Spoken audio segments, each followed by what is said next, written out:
And the only way I'm going to be able to look at my condition without being judgmental is if I can monitor myself from the self.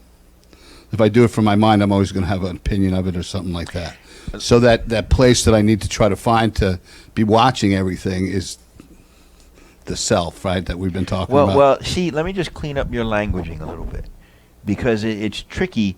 Because here's the thing: is that you're going to hear this language, and some of you that are around for a long time, you're going to be able to recite these things that I'm sharing with you, but doesn't mean you understand them. Okay? Doesn't mean that you've had a realization of such. Very, very important that, like, there was something that you said in there that stood out to me. Find the self. Okay? When I become the self. I think I said from. Okay. But let's just use that example anyway. Okay.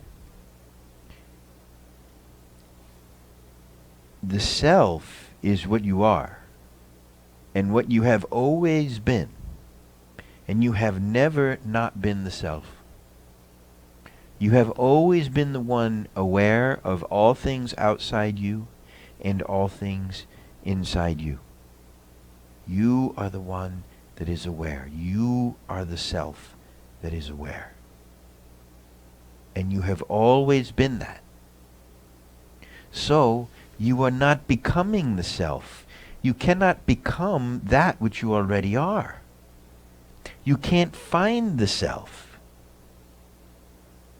because there's nothing to find. You can't find that which you already are.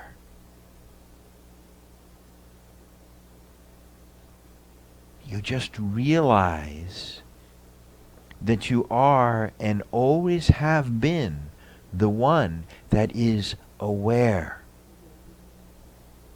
of all things outside you and of all things inside you. When you have an emotion, a feeling, a sensation, you are the one that is aware. When you have a thought, you are the one aware that the thought is there. When you see a tree or a beautiful flower, you are the one that is aware. And that one, that self that is aware, cannot be understood by the mind. You can't make an idea out of it. You can't make a concept out of it. The moment that you do, it's no longer the self.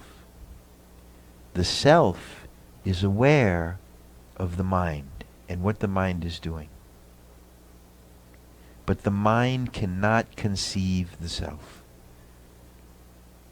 The mind is a tool that the self uses.